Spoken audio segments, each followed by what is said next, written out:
Hello my dear students. Today we will discuss about electric field on axial line of electric dipole. अब तक हम पढ़ चुके हैं कि अगर ये हमारे पास एक चार्ज है प्लस क्यू, तो इससे किसी आर डिस्टेंस पर एक पॉइंट है पी जहाँ पर कोई +1 यूनिट पॉजिटिव चार्ज रखा हुआ है, तो इस पी पॉइंट पर इलेक्ट्रिक फील्ड की इक्वेशन हमारी क्या आई थी, के क्यू बाई डिस्टेंस का स्क्वायर। ये आपको ध्यान रखना है। अब साइड में देखिए, अब हम सीखते हैं एक इलेक्ट्रिक डायपोल की वजह से किसी पी पॉइंट पर कितना इलेक्ट्रिक फील्ड होगी जो डायपोल के सेंटर से कहाँ है, आर डिस्टेंस के ऊपर। तो यहाँ पर दो चार्ज हैं, एक है -q एट पोजीशन ए और एक है +q एट पोजीशन बी। तो यहाँ हम पहले ए पॉइंट के ऊपर जो -q चार्ज है उसकी वजह से पी के ऊपर क्या इलेक्ट्रिक फील्ड होगी, तो देखिए उसको नाम दे देते हैं हम E1। E1 is the electric field due to charge -q at A के ऊपर जो -q चार्ज है उसकी वजह से इलेक्ट्रिक फील्ड। इसकी डायरेक्शन देखिए, अगर चार्ज नेगेटिव है तो इलेक्ट्रिक फील्ड उसके इनवर्ड होती है, तो ये होगी हमारी इलेक्ट्रिक फील्ड पी के ऊपर इस तरफ E1 वेक्टर। ठीक है,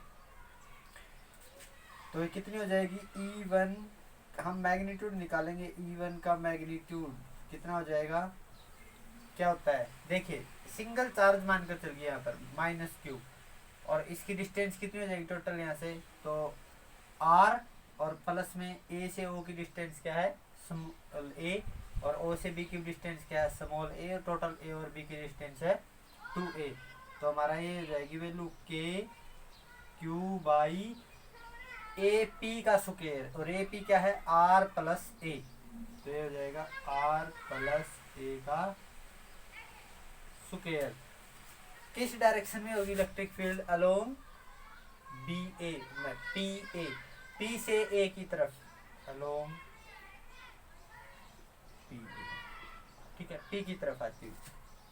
इसी प्रकार E2 इज द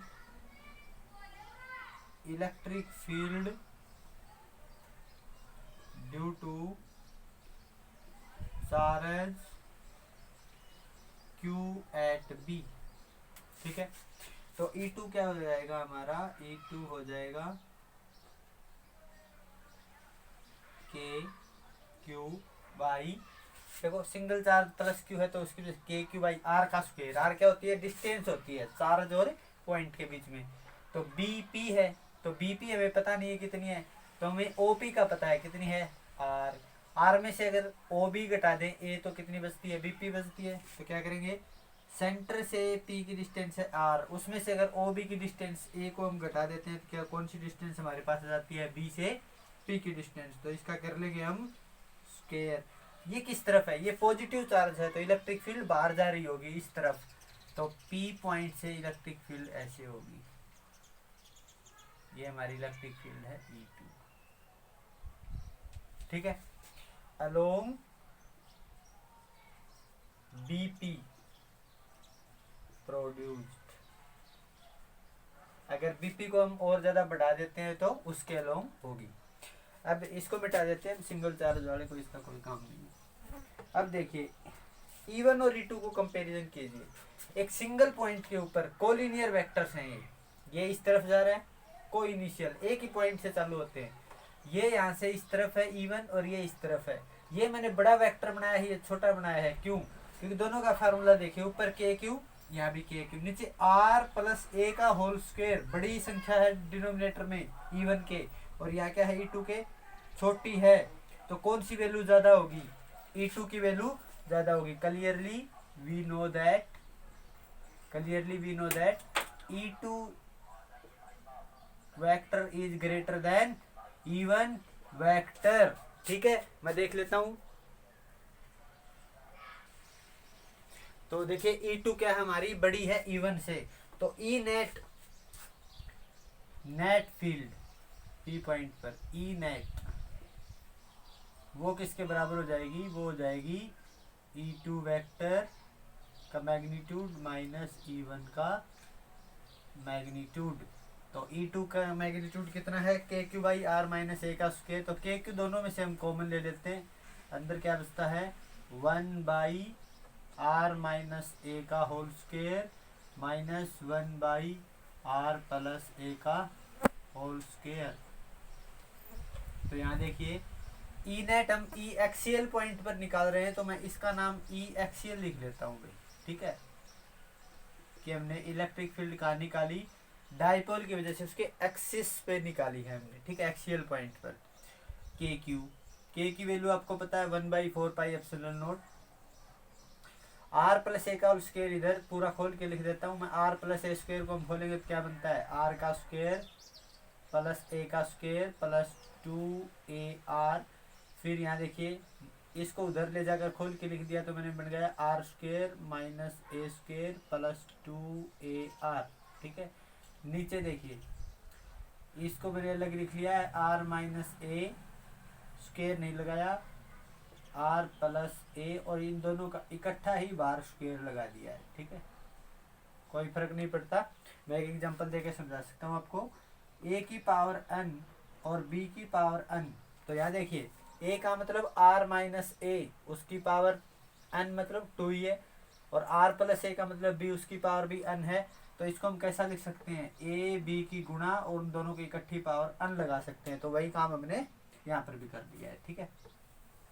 अब देखिए ऊपर आर स्क्वायर से R square cancel, A square से ए स्क्वायर कैंसिल, ठीक है।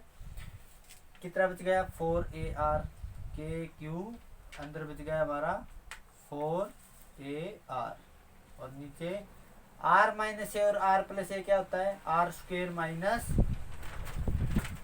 ए स्क्वायर, और उसका भी ऊपर था स्क्वायर, ठीक है। ये हमारे पास ई एक्सियल आ चुकी है, ठीक है। इसका वेक्टर मैंने हटा दिया, बस मैग्नीट्यूड निकाल रहे हैं हम, मैग्नीट्यूड निकाल रहे हैं। ई एक्सियल देखो, इसको 4A को क्या लिख सकता हूँ मैं, कैसे लिख सकता हूँ 2KQ 2A लिख सकता हूँ बस इसको, R by R square minus A square का स्क्वायर। तो Q गुणा 2A क्या होता है, P वेक्टर किधर है माइनस P वेक्टर की डायरेक्शन इधर है, कहाँ से माइनस Q से प्लस की तरफ, और इसका मैग्नीट्यूड किसके बराबर होता है P वेक्टर का magnitude P, this is equal to 4H गुणा में 2A। तो Q गुणा में 2A को हम क्या लिख सकते हैं, P लिख सकते हैं 2KPR by R square minus A square का स्क्वायर, ठीक है। अब यहाँ इस तरफ से इसको मिटा देते हैं, आप इसको वीडियो को रोक कर लिख लीजिएगा, आप रफ कॉपी साथ में लेकर जरूर पढ़ना, ठीक है। अब देखिए यहाँ से मैं क्या कह सकता हूँ, if R is very much much larger than 2A, जो माइनस क्यू और प्लस क्यू की जो डिस्टेंस होती है ये लगभग माइक्रोमीटर में होती है, और जो सेंटर से जो R डिस्टेंस होती है वो सेंटीमीटर में हो सकती है होती है। तो ये जो 2A से बहुत बड़ी है, ये centimetre is very much greater than micrometre unit, ठीक है, हजारों गुना ज्यादा होती है। तो हम कह सकते हैं ए स्क्वायर कैन बी नेग्लेक्टेड, तो ए स्क्वायर को हम कर देंगे नेग्लेक्ट, ठीक है। तो वो क्या बन जाएगी हमारी ई एक्सियल, जो ई एक्सियल है वो हमारी बन जाएगी 2KPR बाई, यहाँ अगर ए स्क्वायर की जगह 0 कर दे तो आर स्क्वायर की स्क्वायर पावर क्या हो जाएगी, आर की पावर 4, एक आर की पावर कैंसिल हो जाएगी। तो ई एक्सियल हमारे पास आ गई, this is equal to 2KP by R की क्यूब। के की वैल्यू अगर हम रखेंगे तो क्या हो जाएगा 1/4 pi epsilon naught 2P by R की क्यूब। यहाँ देखिए जो इलेक्ट्रिक फील्ड आई है डाइपोल की वजह से, वो आर के क्या है क्यूबिक इन्वर्सली प्रोपोर्शनल है, और जो एक चार्ज की वजह से होती है वो क्या स्क्वायर इन्वर्सली होती है। अब इलेक्ट्रिक फील्ड होती है वेक्टर फॉर्म में, तो अब हमें बताना पड़ेगा कि जो डायरेक्शन है ई एक्सियल नेट की वो किस तरफ है, वो away from centre of dipole है या तो वेक्टर पी जो डाइपोल मोमेंट वेक्टर है पी उसी की डायरेक्शन में है या उससे अपोजिट डायरेक्शन में है। तो हमें यहाँ क्या निकल के आया है कि जो ई की जो डायरेक्शन है वो सेम रहेगी, जो ई एक्सियल या ई नेट जो हमने निकाला है वो इसी डायरेक्शन में रहेगा। ई नेट उसकी जो डायरेक्शन होगी वो किसकी तरफ होगी, पी वेक्टर की तरफ होगी। तो वेक्टर फॉर्म में अगर हम इसको लिखेंगे ई वेक्टर एक्सियल तो हम इसको ऐसे लिख सकते हैं 1/4πε0। आप ये याद रख सकते हैं 2kpy r की क्यूब, क्यों k की वैल्यू आपको पता होती है 2p वेक्टर अपॉन r की क्यूब। ये हमारे पास वेक्टर फॉर्म में है और हम क्या लिखेंगे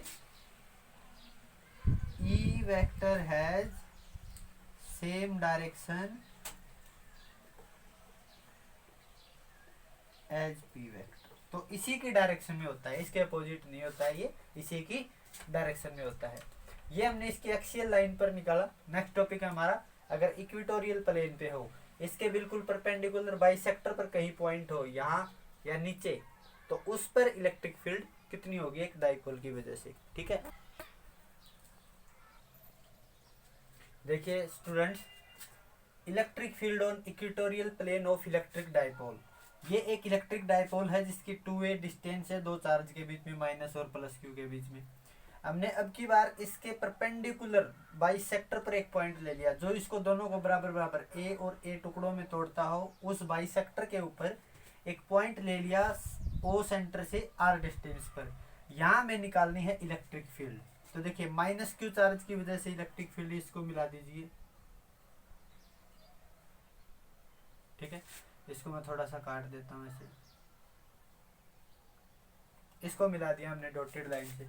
तो माइनस क्यू की वजह से जो इलेक्ट्रिक फील्ड होगी वो किस तरफ होगी, पी पर, इस तरफ, क्योंकि अट्रैक्टिव होती है, हमेशा अंदर जाती हुई होती है। इसको मैं कह सकता हूँ इलेक्ट्रिक फील्ड E1। क्या कह सकता हूँ, E1 vector due to charge minus Q. इसी प्रकार बी क्या है, पॉजिटिव चार्ज, तो इसकी वजह से इलेक्ट्रिक फील्ड क्या होगी,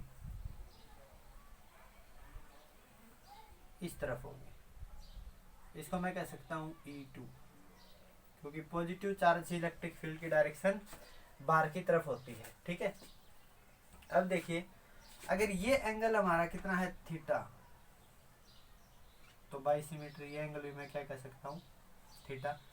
और अगर यहाँ हम एक लाइन जोड़ें ऐसे बिल्कुल पैरेलल, पी वेक्टर की डायरेक्शन क्या है, इस तरफ है, माइनस से प्लस चार्ज की तरफ। अगर ये लाइन मैं पी वेक्टर से, पी पॉइंट से निकालूं, तो अगर ये एंगल थीटा है तो ये एंगल भी कैसा होगा थीटा, और ये थीटा है तो ये एंगल भी कैसा होगा थीटा। आप सबको पता है दो पैरेलल लाइन उसकी ट्रांसवर्सल के अल्टरनेट इंटीरियर एंगल बराबर होते हैं, और ये कैसे हो जाएंगे, करस्पॉन्डिंग एंगल बराबर होते हैं। ठीक है, तो पी पॉइंट के ऊपर माइनस क्यू चार्ज की वजह से इलेक्ट्रिक फील्ड क्या है E1, और ये कितनी होगी के क्यू बाई ए पी का स्क्वायर, ए पी का स्क्वायर। तो देखिए ए पी क्या है, ये परपेंडिकुलर बाइसेक्टर है, तो ये क्या बन रही है हमारी, एक ट्रायंगल बन रही है ए ओ पी ट्रायंगल। तो इसमें पाइथागोरस फार्मूला लगाकर A square plus R square का रूट, तो ये डिस्टेंस है हमारी R square plus A square का रूट। ऐसे ये ए और ये आर, तो ये हाइपोटेन्यूज है परपेंडिकुलर ट्रायंगल में, तो R square plus A square इसका रूट, ये भी डिस्टेंस है। ए पी क्या है, root R square plus A square. तो ए पी का स्क्वायर करेंगे तो रूट कैंसिल हो जाएगा, तो क्या फार्मूला आएगा हमारे पास, R square plus A square. किसकी तरफ है ये, पी ए की तरफ। ठीक है, पी ए की तरफ। इसी प्रकार E2, इसका फार्मूला क्या बनता है हमारा, K Q by B P का square, K Q by R square plus A square. ठीक है, ये किसकी तरफ है, इस तरफ है। ठीक है, यहाँ से हमें क्या दिख रहा है, E1, जो E1 है हमारी वो इक्वल आई है E2 की। The magnitude of electric field due to E1 and E2 is same. तो क्या मैं इसको नाम दे देता हूँ E, सिंपल E। ठीक है। अब देखिए इसका डायरेक्शन E1 इस तरफ है और ये इस तरफ है, तो इसको हम कंपोनेंट में तोड़ सकते हैं। E को एक कंपोनेंट तोड़ लिया हमने E1 कोस थीटा, और दूसरा इस तरफ तोड़ लिया, क्या बोलेंगे इसको, इसका मैं लिख सकता हूँ E1 साइन थीटा। इसी प्रकार E2 को भी तोड़ लेंगे हम। कंपोनेंट थीटा के साथ क्या होता है E2 कोस थीटा, और थीटा के 90 डिग्री पर थीटा से अपोजिट क्या हो जाएगा दूसरी तरफ, वो हो जाएगा हमारा E2 साइन थीटा। ठीक है। इसको हम नाम दे सकते हैं along PC, PR, PL, PM, कुछ भी नाम दे सकते हैं, लेकिन एक्चुअल में ये चीज है कि E1 को हमने दो भागों में तोड़ दिया, E1 कोस थीटा और E1 साइन थीटा। इसी प्रकार E2 को भी हमने तोड़ दिया, E2 कोस थीटा और E2 साइन थीटा। अब हमें पता है कि E1 और E2 तो बराबर हैं, hence two component E1 sine theta is equal to E2 sine theta बराबर होंगे। और दोनों के दोनों कैसे हैं, दोनों के दोनों बराबर हैं और अपोजिट डायरेक्शन में है। E1 साइन थीटा नीचे की तरफ और E2 साइन थीटा ऊपर की तरफ, और दोनों का मैग्नीट्यूड क्या है, सेम। तो ये दोनों फैक्टर क्या करेंगे, एक दूसरे को कैंसिल करेंगे। E1 sine theta and E2 sine theta cancel out each other. तो ये दोनों एक दूसरे को कैंसिल कर देंगे, तो क्या बचेगा, जो E नेट होगी हमारी, E नेट फील्ड, वो किसके बराबर होगी, वो होगी सिर्फ E1 cos theta plus E2 cos theta. E1 E2 को मैंने E लिख लिया है, एक E1 और E2 तो बराबर है, तो इसको मैं लिख सकता हूँ 2E कोस थीटा। क्योंकि अब इलेक्ट्रिक फील्ड है P पॉइंट पर, वो सिर्फ इस डायरेक्शन में है, किसकी वजह से, E1 कोस थीटा और E2 कोस थीटा। तो दोनों एक ही डायरेक्शन में है, तो दोनों का क्या हो जाएगा, सम हो जाएगा। E1 और E2 बराबर है, तो E दोनों जगह E करेंगे तो 2E कोस थीटा, और E की वैल्यू क्या है, 2E की वैल्यू है KQ by R square plus A square cos theta. Cos theta की वैल्यू हम निकाल सकते हैं। कोस थीटा क्या होता है, बेस अपॉन हाइपोटेन्यूज। तो बेस क्या है, OA, बेस क्या है OA, और हाइपोटेन्यूज क्या है AP। नेक्स्ट स्टेप में क्या हो जाएगा, 2KQ। OA क्या है A,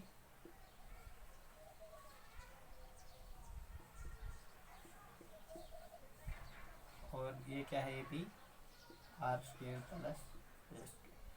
देखिए Q गुणा में 2 इंटू 2A, Q गुणा में 2 इंटू A, Q गुणा 2A, और वो क्या होता है P।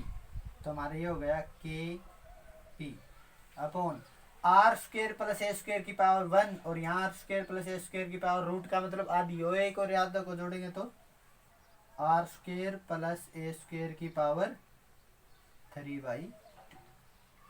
ये आ गया E नेट। ठीक है। अब अगर if R is very much larger than 2A, then A को हम करेंगे कैंसिल, तो E नेट हमारा कितना हो जाएगा, KP बाई R स्क्वेयर की पावर 3/2, 2 से 2 कैंसिल, तो क्या बचेगा R की पावर 3। अगर इसी को हम वेक्टर फॉर्म में लिखना चाहें, E net 1/4 pi epsilon naught P by R की क्यूब, और अगर वेक्टर फॉर्म में लिखेंगे तो E नेट का vector is equal to 1/4 pi epsilon naught P vector by R की क्यूब। अब हमें ध्यान देना है कि जो P की वेक्टर की जो डायरेक्शन है वो है -Q से +Q इस तरफ, और जो मैग्नीट्यूड है E नेट वो हमारा इस डायरेक्शन में आया है E नेट। तो जो दोनों की डायरेक्शन है वो क्या है, अपोजिट है, तो यहाँ हम माइनस का साइन लगा देते हैं। Negative sign shows that E vector and P vector are in opposite direction. So in equatorial plane E इसको हम E नेट को अब E इक्वेटोरियल लिख लेते हैं। E equatorial has opposite direction to P vector. अब बात आती है कि E इक्वेटोरियल और E एक्सियल के अंदर क्या रिलेशन है।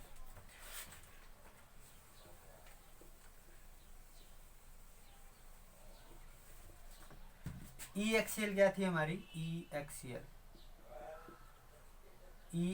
थी हमारी 2kp/r की क्यूब। यहाँ देखिए इक्वेटोरियल क्या है, kp/r की क्यूब, तो इस kp/r की क्यूब की जगह क्या लिख सकते हैं हम, ई इक्वेटोरियल, 2e इक्वेटोरियल। तो जो ई एक्सियल होती है वो ई इक्वेटोरियल से डबल होती है। अगर यहाँ पर इलेक्ट्रिक फील्ड 2 न्यूटन पर कोलम है तो यहाँ कितनी हो जाएगी, उसकी आधी हो जाएगी 1। ये यही कहना चाहता है, तो ये रिलेशन आपको याद रखनी है।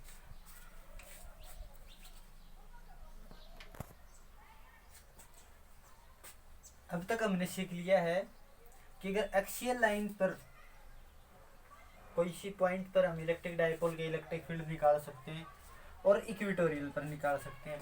लेकिन हमें एक डाइपोल दिया गया है -q चार्ज और ये है +q चार्ज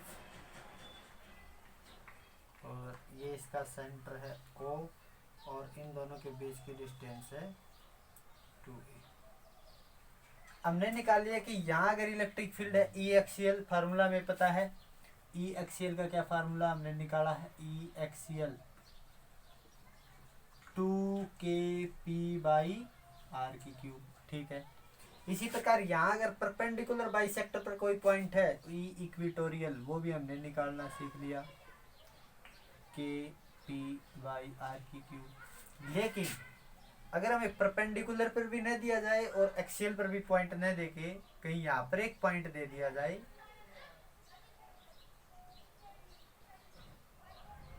R, यहाँ बताइए इलेक्ट्रिक फील्ड कितनी होगी किसी R डिस्टेंस पर, स्मॉल r, और एंगल कितना दिया है, थीटा। और आपको पता है -q से +q की तरफ क्या होगा, p वेक्टर। अब बताइए, तो हमारे पास कोई फार्मूला नहीं है, वो हम अब ड्राइव करेंगे। तो हम करेंगे क्या, यहाँ से बहुत ही सिंपल है, आप बस थोड़ा सा ध्यान इधर रखिए, अपना पूरा कंसंट्रेशन, कि अगर हमें इक्वेटोरियल और एक्सियल पर पॉइंट न देके किसी एंगल थीटा पर दे दिया जाए p वेक्टर से और at a r distance from centre O, तो हम क्या करेंगे, जो p वेक्टर है उसको दो भागों में तोड़ देते हैं। क्या, एक तो इसके लोंग कितना होगा p, इसके लोंग होगा p कोस थीटा, और एक इसके परपेंडिकुलर इस डायरेक्शन में ये क्या होगा, p साइन थीटा। इस p को भूल जाइए, इस p को हमने दो भागों में तोड़ दिया है। p dipole moment,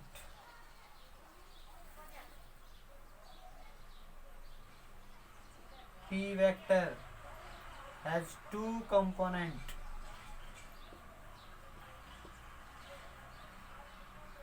p sine theta along, कोई भी नाम दे सकते हैं, p o m along o m, and p cos theta along o r। अब हम इस p वेक्टर को भूलकर दो चीजों को याद रखेंगे, p कोस थीटा और p साइन थीटा। अब हमारे पास दो फार्मूले हैं, पी कोस थीटा के ये पॉइंट आर क्या है, एक्सियल पर है, और पी साइन थीटा से ये कैसा है, 90 डिग्री पर है। तो इसकी वजह से निकालेंगे दोनों जगह। अब मैं नाम दे देता हूँ E1 वेक्टर। ये क्या है, E1 vector is the field due to P cos theta where R is the axial point of P cos theta। जो P cos theta के एक्सियल पॉइंट पर, तो E1 कितना होगा, बहुत ही आसान है E1 निकालना हमारे लिए। फार्मूला क्या है, जब भी एक्सियल की बात आती है 2 के P की बजाय में क्या लेना है, P cos theta, P cos theta, और बाई डिस्टेंस क्या है, स्मॉल r का क्यूब। इसी प्रकार E2 निकालेंगे। क्या है E2 वेक्टर का मैग्नीट्यूड, ये किसकी वजह से फील्ड है, E2 है P साइन थीटा की वजह से। ये लिख दिया ऐसे, आप उसमें भी लिख सकते हो, E2 is the field due to P sine theta where R is the equatorial point बन जाएगा। P साइन थीटा से परपेंडिकुलर है ये R, तो इसके लिए इक्वेटोरियल हो गया। उसके लिए इलेक्ट्रिक फील्ड क्या हुई, के P की बजाय क्या लिखेंगे हम, P साइन थीटा के है वो perpendicular, P sine theta upon R की क्यूब। तो जब भी हम P वेक्टर के एक्सियल पॉइंट पर निकालते हैं तो P कोस थीटा की डायरेक्शन में ही क्या होगी, E1 इसी डायरेक्शन में है। और हमें एक बात भी पता है, जब भी किसी P वेक्टर के हम इक्वेटोरियल प्लेन पर किसी पॉइंट पर अगर इलेक्ट्रिक फील्ड निकालते हैं तो इलेक्ट्रिक फील्ड की डायरेक्शन P साइन थीटा इस डायरेक्शन में है, तो इलेक्ट्रिक फील्ड E2 इस डायरेक्शन में होगी। दोनों 90 डिग्री पर, तो इनका जो रिजल्टेंट होगा E1 E2 का वो इस तरफ होगा।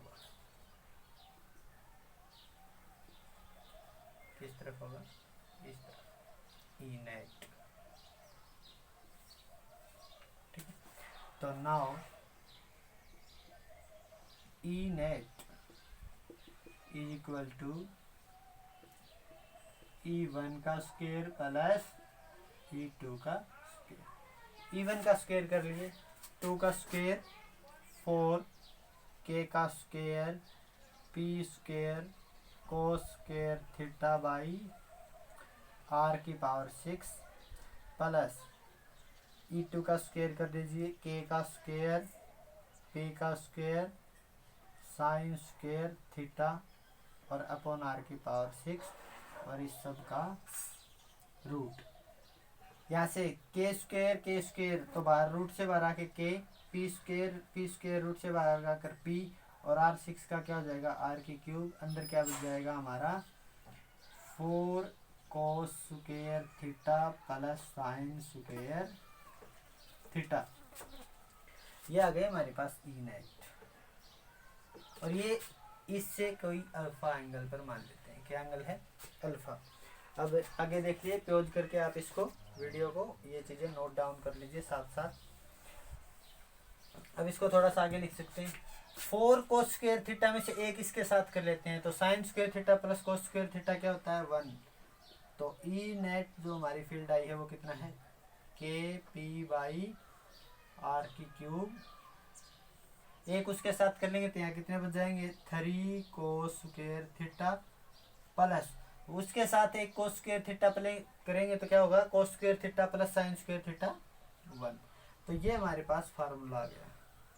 तो आपको थीटा दिया हुआ मिलेगा, R दिया हुआ मिलेगा, P दिया हुआ मिलेगा, K की वैल्यू आपको पता है 1/4 पाई एप्सिलॉन, जिसकी न्यूमेरिकल वैल्यू 9 × 10⁻⁹ होती है, और आप आसानी से E नेट निकाल सकते हो। ठीक है, अब डायरेक्ट, क्योंकि इलेक्ट्रिक फील्ड तो वेक्टर प्रॉपर्टी है, वेक्टर है, तो इसकी डायरेक्शन बतानी जरूरी होती है।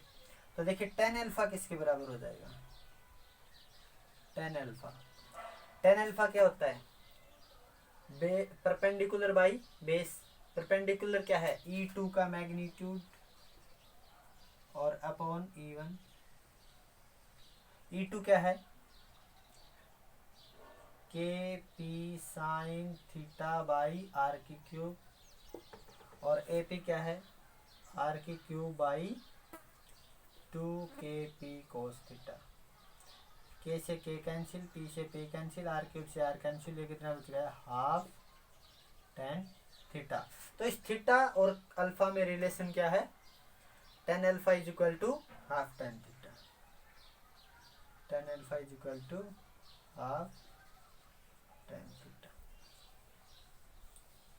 अब केस आता है, अगर theta, case is one, case one क्या है, if theta is equal to zero, तो इस इक्वेशन में देखिए अगर थीटा जीरो है तो कोस जीरो क्या होता है, वन, वन का स्क्वायर वन ही होगा, 3 इंटू वन, 3 प्लस 4 रूट 4 कितना होता है 2। अगर थीटा जीरो है तो ई नेट क्या होता है, ये होता है, ये 2 बन जाएगा क्योंकि 3 प्लस 1 4, 4 का रूट 2 होता है, तो 2 KP बाई आर की क्यूब जो एक्सियल होती है। अगर ये थीटा जीरो है तो एक्सियल पॉइंट पर मिलेगी कहीं ना कहीं। और दूसरा केस क्या है, case second,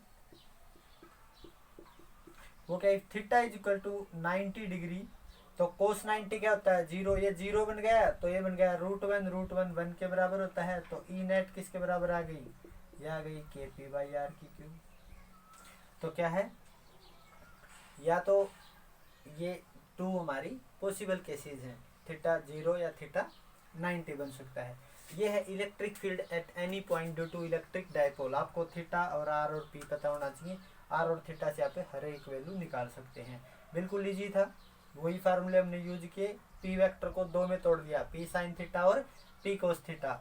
P cos theta के लिए आर पॉइंट कहाँ पर है, एक्सियल लाइन पर है, तो वहाँ पी की जगह बस पी कोस थीटा रख दिया हमने। इसी प्रकार पी साइन थीटा के लिए पॉइंट इक्वेटोरियल प्लेन पर है, तो K P sine theta by R cube, और दोनों का मैग्नीट्यूड फिर निकाल लिया। हमारे पास लास्ट फार्मूला ये बना है, electric field at any point due to electric dipole. Okay.